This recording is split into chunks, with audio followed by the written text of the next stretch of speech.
Oil آئے گا، جو کہ اس دفعہ وزیر خارجہ نے ہیلی کلنٹن نے بھی کہا ہے کہ آپ اس پائپ لائن کی طرف دیکھیں، آپ ایران والی نہ دیکھیں، جو کہ بریگیڈ صاحب نے ذکر کیا.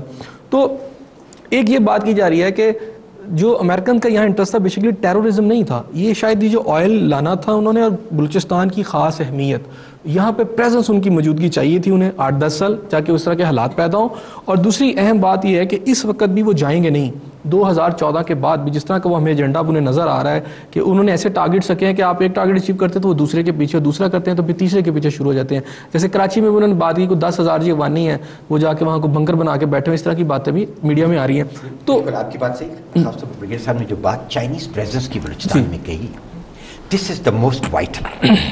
خاص طور پہ گوادر پورٹ جو ہے یہ اگر چائنیز کے انفلوئنس میں آتی ہے یا پاکستان چائنیز کو فیسیلیٹیٹ کرتا ہے اس ایریا میں، آپ دیکھیں کتنی اسٹریٹجیکلی امپورٹنٹ جگہ ہے گوادر پورے عربین سی میں اور گلف کے ماؤتھ پر، اور دبئی اور سارے ایریا بحرین اور نیچے مسقط قطر. اور یہ پورٹ ایسی پورٹ ہے جو واحد ڈیپ واٹر پورٹ ہے جس میں بڑے سے بڑا شپ بہت آسانی سے اور خوشی سے آنا چاہے گا. تو چائنیز پریزنس کو کاؤنٹر کرنے کے لیے وہ یہاں کبھی بھی اسٹیبلٹی نہیں آنے دیں گے، بہت کوشش کرتے رہیں گے جب تک کہ ہم بہت ایفرٹس نہ کریں. اور اکنامک ڈیولپمنٹ کی بات چیمہ صاحب نے کی، دیکھیں اکنامک ڈیولپمنٹ وہاں ہوگی جب پولیٹیکل اسٹیبلٹی. بلوچستان میں تو پولیٹیکل اسٹیبلٹی آپ کو نظر ہی نہیں آ رہی، جسے میں نے پہلے ہنٹ کیا کہ بلوچستان میں اس وقت نان ریپریزنٹیٹیو گورنمنٹ ہے. جب لاسٹ الیکشنز ہوئے اس میں محمود اچکزئی صاحب کی پارٹی نے بائیکاٹ کیا، اس وقت مینگل صاحب کی BNP مینگل نے بائیکاٹ کیا.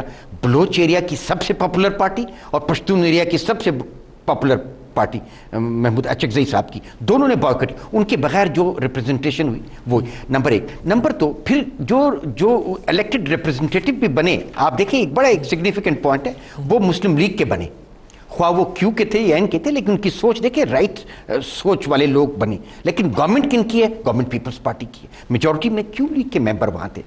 ایک تو یہ نان ریپریزنٹیٹیو گورنمنٹ ہے، تیسرا یہ کہ وہاں کی کرپشن کی کہانیاں وہ باتیں سب اپنے، اور آپ نے جو وہاں کے اصل لوگ ہیں ان کو علیحدہ کر کے آپ سمجھیں کہ میں پولیٹیکل اسٹیبلٹی وہاں آ جائے گی، تو میں تو اس بات پر ایگری ہی نہیں کرتا. بلوچستان میں سب سے پہلے آپ کو ریپریزنٹیٹیو گورنمنٹ بنانا ہے، خواہ نئے الیکشن کے ذریعے بنے یا جنرل الیکشن میں بنتی ہے، جب تک کہ وہاں پولیٹیکل اسٹیبلٹی نہیں آئے گی وہاں اکنامک اور پولیٹیکل اسٹیبلٹی میں آپ کو بتاؤں حسن صاحب کہ بالکل اتنی ناممکنات والی باتوں میں سے نہیں ہے. آپ جب NRO کے تحت لوگوں کو یہاں لا سکتے ہیں تو 2 آدمی جو بڑے جنون ریزن سے باہر گئے ہیں، برمداخ مری اور ہربیار مری اور برمداخ بکٹی 2 ہی ہیں نا جو باہر بیٹھے ہیں، باقی ان کے سب لوگ یہاں ہیں. آپ ان کے ساتھ نیگوسیشنز کریں، آپ ان کے ساتھ بات چیت کریں.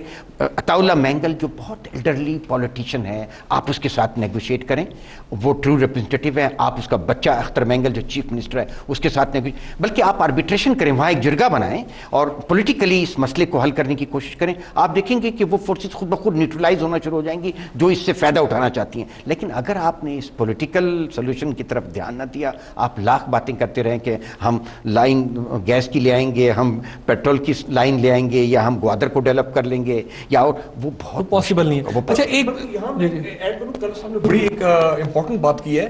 آغاز حقوق کے بلوچستان پیکج میں یہ پروپوزل موجود ہے کہ ایک کمیشن بنایا جائے گا جو کہ یہ ایگزائل جو اور ناراض بلوچ لیڈرز ہیں جو ملک سے باہر ہیں ان کو واپس لانے کے لیے بھی کمیشن بنایا جائے گا. اتنی پولیٹیکل انگیجمنٹ ہونی ہے. پریزیڈنٹ صاحب کو یا پرائم منسٹر کو خود جانا پڑے، ان کو لے کر آنا پڑے. دس از اے ویری امپورٹنٹ میٹر. اس میں ہمارا قصور ہے، ہم نے ان کے ساتھ زیادتیاں کی ہے. بگٹی صاحب کو ہم نے مارا ہے اور ہمیں ان کو جب آپ نیشنل اسمبلی میں کوئی جا کر خواجہ آصف جیسا آدمی یہ اپالوجی کر سکتا ہے کہ جی میں بڑا ریگریٹ کرتا ہوں کہ میرے فادر نے ایک اس کا ساتھ دیا تھا، ڈکٹیٹر کا ساتھ دیا تھا، تو ہمیں کیا حرج ہے یہ کہنے کہ جی ہماری اسمبلی اپالوجی کرے اور آگے جائے. اہم چیز میں طرف آنا چاہوں گا، یہ کوئٹہ شورا کے حوالے سے ہمارے پہ پریشر بلڈ اپ ہو رہا ہے. میں یہ چاہ رہا ہوں کہ امریکہ کے ہم دیکھتے ہیں وہ سوئفٹلی ٹارگٹ چینج کر رہے ہیں. ایک تو امریکن کے پاس پالیسی تھی جب اسامہ بن لادن کی ڈیتھ ہوئی کہ واپس چلے جاتے، لیکن ہم یہ دیکھتے ہیں کہ انہوں نے اپنا ایجنڈا آگے بڑھایا اور اب حقانی گروپ کی طرف چلے گئے ہیں، اور ساتھ ہی کوئٹہ کی شورا کی بات کرتے ہیں. اس بات میں کہنا چاہتا ہوں اس میں ایک امریکن بوگی ہے. ایک بچپن میں ہم لوگ پڑھتے تھے میکیوٹی کیٹ. اسکاٹ لینڈ یارڈ جب بھی کسی ڈیٹیکشن میں فیل ہو جاتا تھا وہ ایٹریبیوٹ کر دیتا تھا کہ یہ ایک میکیوٹی کیٹ ہے، وہ یہ کرتی تھی. تو امریکہ کے لیے پاکستان ایک میکیوٹی کیٹ ہے. جہاں وہ فیل ہونے لگتے ہیں، بوگی کھڑا کیا ہوا، جہاں وہ وہ فیل ہونے لگتے ہیں, جہاں ان کو کچھ سمجھ نہیں آتی وہ کہتے ہیں کہ یہ پاکستان. ٹھیک ہو, اچھا وہ فیل, میں جو اصل پوائنٹ جاننا چاہ رہا تھا, ہم یہ دیکھتے ہیں کہ 1979 میں 4 ملین افغانی یہاں پر آئے جو کوئٹہ اور ارد گرد کے علاقوں میں ٹھہرے, اور اب اس وقت بھی کہا جاتا ہے کہ منیمم بھی جو ہے نا ایک بڑی سیف فگر ہے کہ 2 ملین افغانی وہاں پر موجود ہیں. یعنی ایسی ریزن موجود ہے کہ جس کے بنیاد کے اوپر امریکن جو ہیں, اگر ہم یہ دیکھتے ہیں کہ ڈرون حملے وہاں کریں تو کوئٹہ کو بھی, اگلا بلوچستان کو بھی ٹارگٹ بنایا جا سکتا ہے, اور امریکن اپنا جو ایجنڈا یہاں پورا کر سکتا ہے. اس صورتحال میں یہ جو 2 ملین افغانی وہاں موجود ہیں, اس حوالے سے پاکستان کی پالیسی کیا ہونا چاہیے؟ دیکھیں 2 ملین تو صرف بلوچستان میں ہے نا اس وقت, کوئٹہ اور ارد گرد اس کے یہاں میاں والی میں آپ حیران ہوں گے, میاں والی میں ایک کیمپ ہے جہاں یہ افغان مہاجرین ٹھہرے ہوئے ہیں. تو گورنمنٹ اس پر تھوڑا سوئی ہوئی ہے. گورنمنٹ کو چاہیے کہ وہ ایک کنسنسس ایگریمنٹ کرے کرزئی کے ساتھ, UN کے ساتھ, امریکہ کے ساتھ, کہ ان کو ریپیٹریٹ کرنا چاہیے. ہماری ذمہ داری نہیں ہے اب ان کو یہاں رکھنا, بلکہ میں تو اس حد تک ریکمینڈ کر چکا ہوں, اور میں بار بار کہتا ہوں آپ بارڈر سیل کریں, آپ کے اپنے انٹرسٹ میں ہے کہ آپ بارڈر سیل کریں تاکہ کسی کو موقع ہی نہ ملے کہ ہماری طرف سے کوئی بندہ وہاں جاتا ہے. یہ حقانی گروپ کرتے ہیں. حقانی گروپ یہاں سے کوئی آپریٹ نہیں کرتے, وہاں ان کی اپنے کھوسٹ میں, لوگر میں, بڑی جگہیں ہیں جہاں وہ اپنے آپ کو ہائیڈ آؤٹ میں, یہاں ان کی فیملی ضرور رہتی ہیں, ان کے جو بیک یارڈ آپ کہہ لو, کچھ لوگ رہتے ہیں ایسے جو انکیپیسیٹیٹڈ ہیں, بوڑھے لوگ ہیں, کچھ رہتے ہیں اور وہ کسی ایکٹیویٹی میں انوالو نہیں ہیں. وہ ہمارے اپنے انٹرسٹ میں کہ ہم کو لک آفٹر کریں, اس لیے کہ ہم آفٹر آل ہم نے اس ایریا میں رہنا ہے. وہ ہمیں امریکہ کو یہ ریئلائز کرنا چاہیے. آپ کہتے ہو, اور دوسری بات میں یہاں کہنا چاہوں گا, I will just take half minute, کہ جو ناردرن وزیرستان ہے اس میں جو بڑی آپریشن کی یہ باتیں کرتے ہیں کہ ناردرن وزیرستان میں آپریشن, اگر پاکستان ملٹری بغیر آپریشن کے ان چیزوں کو نیوٹرلائز کر لیتی ہے کہ جی کیا نیوٹرلائزیشن وہاں کیا ہے پریکٹیکل ٹینجیبل ٹرمز میں, نیوٹرلائزیشن یہ ہے کہ وہاں سے کوئی اٹیک افغانستان کی طرف نہیں ہوگا, وہاں کوئی ملیٹنٹ ٹریننگ نہیں ہوگی, وہاں کوئی کیمپ نہیں ہوگا, ان کے لوگ پناہ کے طور پر واپس یہاں نہیں آئیں گے. اگر یہ چیز اس کو انشور اپنے طور پہ ہو جاتی ہے, اٹیک کرنے کی ضرورت, یہی ٹائم ہے جو پاکستان آرمی, میرے اپنی اسسمنٹ میں, میرا اپنا نالج کوئی ہے نہیں لیکن میری اپنی اسسمنٹ میں یہ ہے کہ Pakistan army, that's why Pakistan army is taking that much time without going into operation if it can neutralise those. اکا صاحب یہاں ایک بریک لے لیتے ہیں اور پھر میں دوبارہ چیمہ صاحب آپ کی طرف آتا ہوں.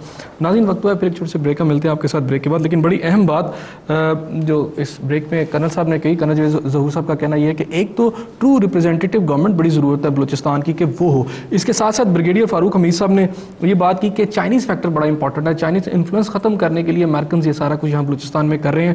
اور اس کے ساتھ ساتھ کرنل صاحب نے جو بات کی, کرنل جاوید ظہور صاحب نے, وہ یہ کہا کہ یہ جو 2 ملین افغانی اس وقت بلوچستان میں موجود ہے, اس میں گورنمنٹ آف پاکستان کو اس وقت سیریسلی لینا چاہیے, اس ایشو پہ سوئے نہیں رہنا چاہیے, UN سے اور بڑی قوتوں سے بات کر کے ان کو ریپیٹریٹ کرنا چاہیے, واپس جائیں تاکہ پاکستان کے اندر جو حالات ہیں وہ درست ہوں. بریک کے بعد ملتے ہیں ناظرین, ہمارے ساتھ رہیے گا.